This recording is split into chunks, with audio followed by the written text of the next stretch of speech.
Que a paz do Senhor Jesus Cristo, que excede todo entendimento, esteja com você.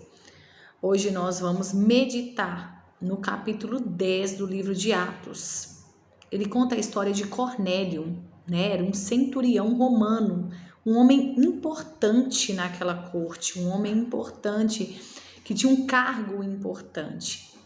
A Bíblia diz que Cornélio, ele era um homem temente a Deus, ele era um pai de família, um homem temente a Deus, um homem que dava muitas esmolas, né? Ajudava o povo e era bem visto pelos judeus, pelo povo de Israel, né? Embora os judeus fossem um povo que não se associava com estrangeiros, principalmente romanos, né?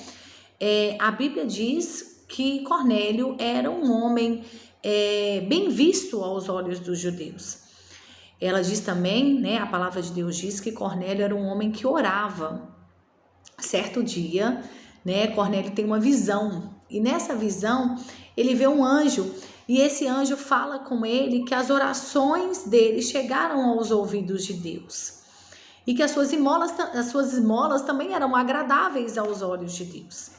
Nós podemos ver aqui Deus fazendo toda uma movimentação de pessoas para salvar e redimir ali e mostrar o verdadeiro evangelho para um homem em sua casa. Embora Cornélio fosse um homem temente a Deus, que orava, faltava-lhe algo ao Cornélio. Faltava a Cornélio reconhecer Jesus. Faltava a Cornélio conhecer o Filho de Deus.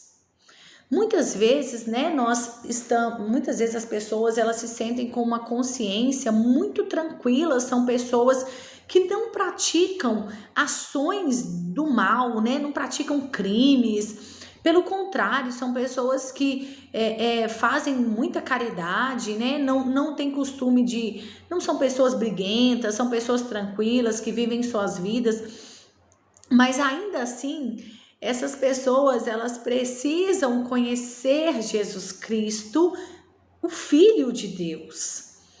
Essas pessoas precisam reconhecer a Deus, Jesus Cristo, Deus, no seu coração. E isso faltava a Cornélio. Cornélio não conhecia Jesus Cristo. E o que nos salva não é as ações, não eram as ações de Cornélio que estava salvando ele ali. O que salva é a aceitação no seu coração que Jesus Cristo é o Filho de Deus. Você recebe o sacrifício de Jesus. E isso é essencial para todo o ser humano. Crer em Jesus Cristo e viver a fé, né, nele, no Filho de Deus. Isso faltava a Cornélio, mas Deus, na sua infinita misericórdia, quis salvar Cornélio e sua família. Então esse anjo aparece a Cornélio e dá essa saudação, né? Suas orações chegaram aos meus ouvidos, as suas esmolas são agradáveis, e manda ali, endereça, né, a Cornélio a localização de Pedro, que estava ali, né, provavelmente próximo ali à região.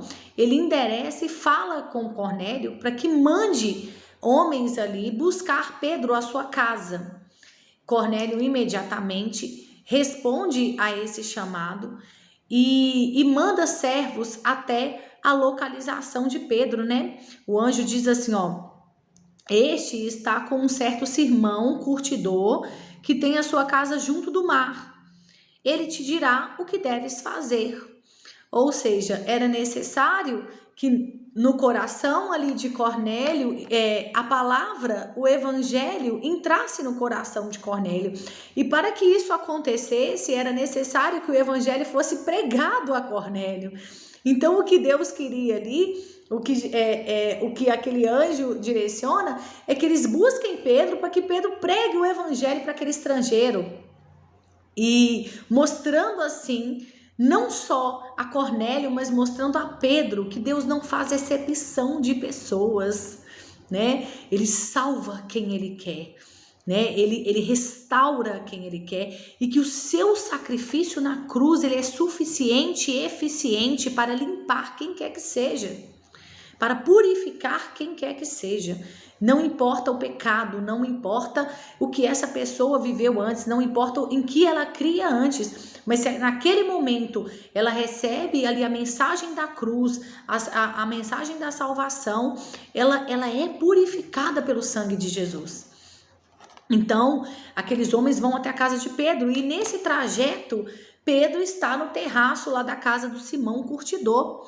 E Pedro, tendo fome, ele tem, né, no verso 10 do capítulo 10, diz assim: e tendo fome, quis comer, e enquanto lhe preparava, sobreveio-lhe um arrebatamento de sentidos. Então, Pedro, ele sai ali, né,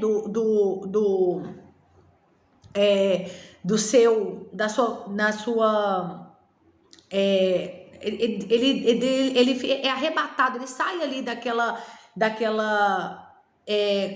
atmosfera natural ali, né? E o que é ser arrebatado? Ele é levado a algum lugar que Deus quis que ele fosse levado. E neste caso aqui, Pedro foi levado a uma visão. E nessa visão, Pedro vê um lençol com vários tipos de animais dentro dele. De ponta a ponta ali daquele lençol aparecem quadrúpedes, répteis da terra, aves do céu. E nós sabemos que os judeus, eles tinham algumas restrições de alimentação. Não era todo animal que o judeu pode comer. Podia comer e pode até hoje, né? O judeu mesmo praticante ali das tradições, ele não come qualquer animal.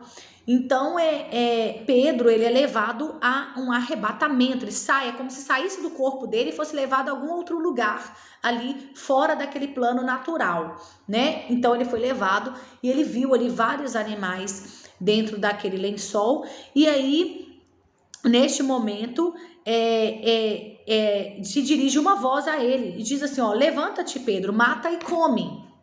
E aí ele fala assim, ó, mas Pedro diz, de modo nenhum, Senhor, porque nunca comi coisa alguma comum e imunda. Eu não vou comer porque eu não como essas coisas imundas. Então, no arrebatamento de Pedro, ele se nega, né? E pela segunda vez vem a voz dizendo, não faças tu comum ao que Deus purificou. Ou seja, não olhe para o outro como se o outro não tivesse jeito. Não olhe para o seu próximo como se ele fosse um imundo que Deus não fosse capaz de purificá-lo. Porque o sangue de Jesus, ele é eficaz e suficiente para purificar.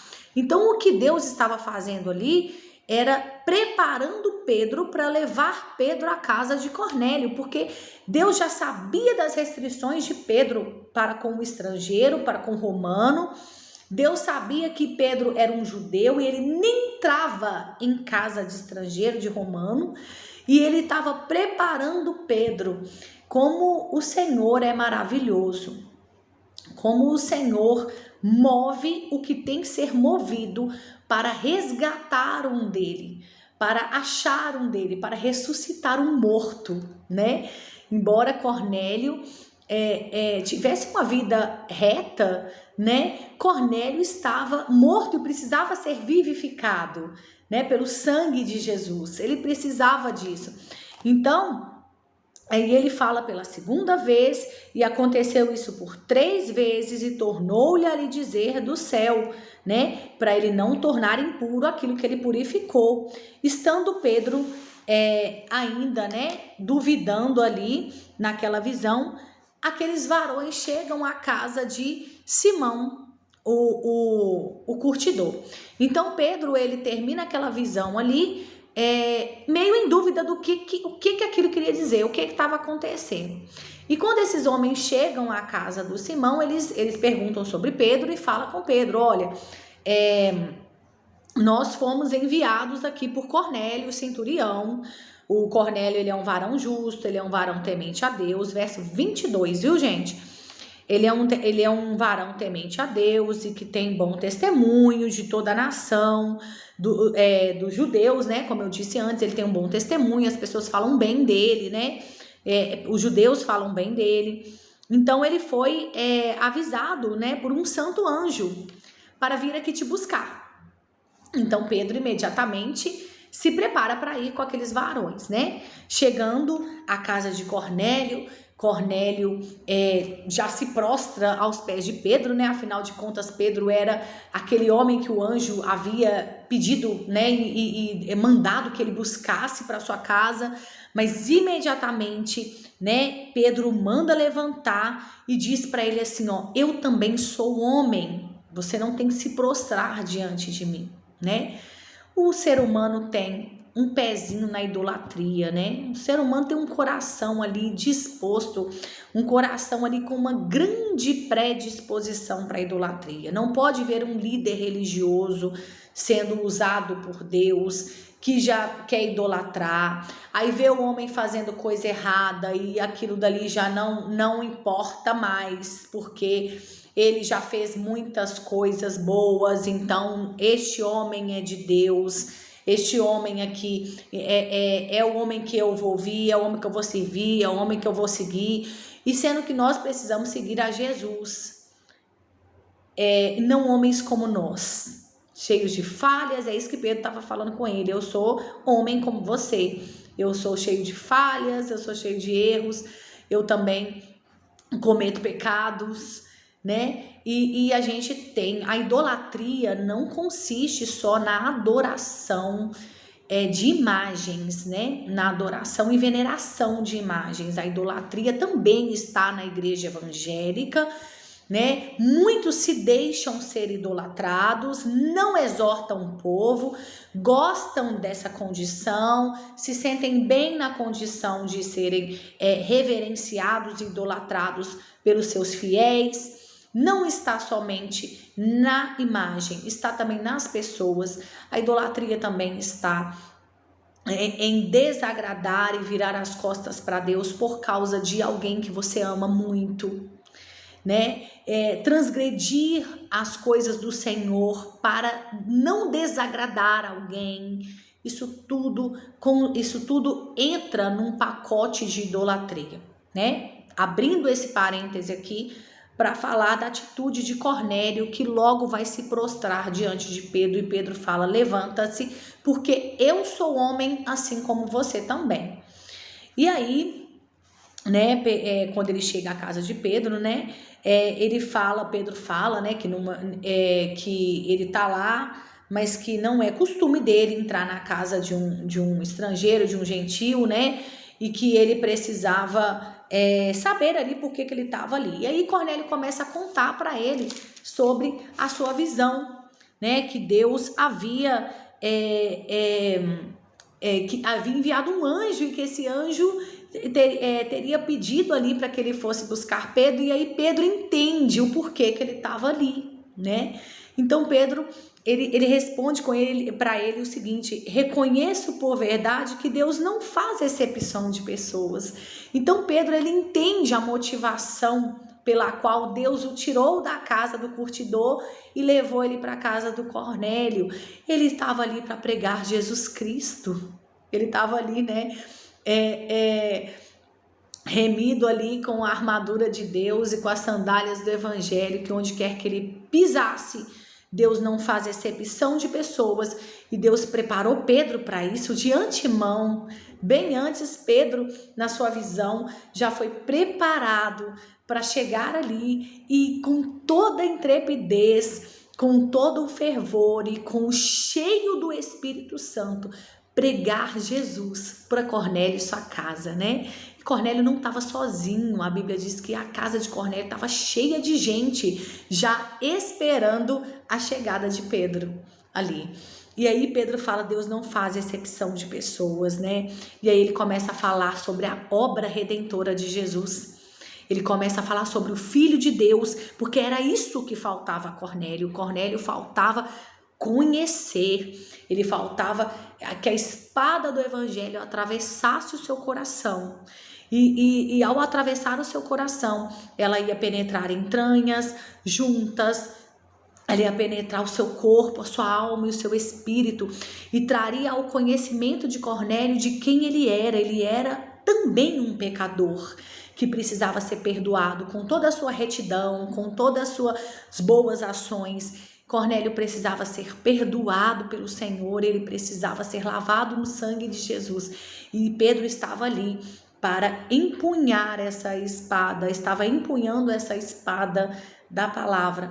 E ela seria atravessada a Cornélio e naquelas pessoas que estavam ali naquela sala também naquele dia.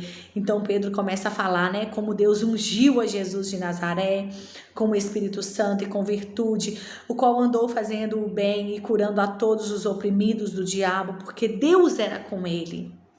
E aí ele continua no verso 39, e nós somos testemunhas de todas as coisas que fez, tanto na terra da Judeia como em Jerusalém, ao qual mataram pendurando no madeiro. Então ele fala ali do sacrifício de Jesus, o sacrifício santo e agradável e necessário, o sacrifício de que justifica o homem, que traz justificação para mim, para você e para Cornélio. Ele faz Cornélio entender que Cornélio foi justificado por Jesus, não pelas suas ações, mas por Jesus. Jesus o justificou. E aí ele fala, foi pendurado no madeiro, e este ressuscitou Deus ao terceiro dia, e fez que ele se manifestasse. Ou seja, Jesus, ele conta ali as aparições, né, que Jesus apareceu ressurreto, glorificado diante deles, e ele foi ressuscitado, teve um corpo ressuscitado, mostrando ali para Cornélio aquilo que havia de acontecer com Cornélio, comigo, com você, com todo aquele que crê, que um dia seremos ressuscitados em Cristo Jesus, assim como ele foi ressuscitado, né? Morremos para o mundo e seremos ressuscitados em Cristo Jesus. E aí ele fala, e ele nos mandou pregar ao povo e testificar que ele é o que por Deus foi constituído juiz dos vivos e dos mortos, né? A ele foi dado todo o poder, o poder está sobre os seus ombros, né? Como diz Isaías, e o seu nome é maravilhoso, Deus forte, Pai da eternidade, Príncipe da paz, e nele está a salvação das nossas almas, a salvação da nossa vida, do nosso corpo. Nós somos salvos da ira de Deus, né? Quem pode nos livrar da ira de Deus? Quem pode é Jesus Cristo. Nós somos salvos da ira de Deus contra toda a iniquidade. Deus está irado com toda a iniquidade, com o pecado. Deus não tem parte com isso, e é a única justiça, a única forma de justificar o homem era por meio de Jesus. E aí Pedro explica isso, que a perfeita justiça foi feita em Jesus Cristo. Ele explica que somente o Espírito Santo de Deus, naquele momento ali, em nossas vidas, somente o Espírito Santo poderia convencer Cornélio do pecado, do juízo de Deus, que Deus vai executar o seu juízo na vida de todos, em todos aqueles que o rejeitam. E que só o Espírito Santo poderia trazer esse entendimento a Cornélio e a nós, do pecado, do juízo e da justiça que foi feita em Jesus Cristo, foi feita no corpo, foi feita em Jesus homem, perfeitamente 100% homem, Jesus e Deus, perfeitamente e 100% Deus, ali naquela cruz. Ou seja, só Deus poderia justificar o homem, só Deus poderia executar esse juízo. Nós merecíamos aquele lugar. Então isso tudo Pedro estava ali explicando a Cornélio, e Pedro falando a Cornélio, o Espírito veio sobre todos aqueles que ouviram a palavra, né? Aquelas pessoas estavam ouvindo, e o Espírito de Deus foi derramado sobre aquelas pessoas ali. E aí Pedro se maravilhou, e as pessoas que vieram com Pedro também se maravilharam, né? E eles foram cheios do Espírito Santo, falaram em línguas e falaram das maravilhas de Deus. E aí Pedro respondeu: pode alguém porventura negar que sejam batizados e também recebam como nós o Espírito Santo? Se eles foram batizados pelo Espírito Santo naquele momento, se o Espírito Santo adentrou a eles, entrou na vida deles, pode alguém negar batismo a Cornélio e sua casa e sua família? Então Pedro faz esse questionamento maravilhado. Então eles foram batizados naquele momento ali. Ou seja, o batismo não é para salvar, o batismo não é para convencer, o batismo é para aquele que já recebeu Jesus na sua vida, já abriu os seus olhos para Jesus, né? Então você entendeu o evangelho, entendeu a mensagem da cruz, você recebeu Jesus em sua vida, você quer andar com Jesus, o batismo é para isso. Não se espera a pessoa ser do jeito, a boa obra que o Espírito Santo começou, ele vai continuar. Ninguém tem que esperar a obra do Espírito Santo finalizar em alguém para batizá-la, né? O Espírito Santo de Deus começou a boa obra e ele termina a boa obra ali, né? Aquele que adentrou, recebeu o evangelho, recebeu o Espírito Santo, ele pode ser batizado, e foi o que aconteceu aqui, né? Então a casa de Cornélio foi batizada, Cornélio foi batizado e sua casa foi batizada, e que o Espírito Santo de Deus venha trazer claridade ao nosso coração, e que essa palavra venha penetrar, assim como penetrou no meu coração, venha penetrar no seu coração, porque o Senhor, o Espírito Santo, é capaz de discernir as intenções do nosso coração. Eu não consigo discernir as intenções do seu coração, mas o Espírito Santo consegue, e essa espada que atravessa, ela divide alma, espírito, entranhas e juntas, e ela discerne a intenção do seu coração. Que Deus te abençoe.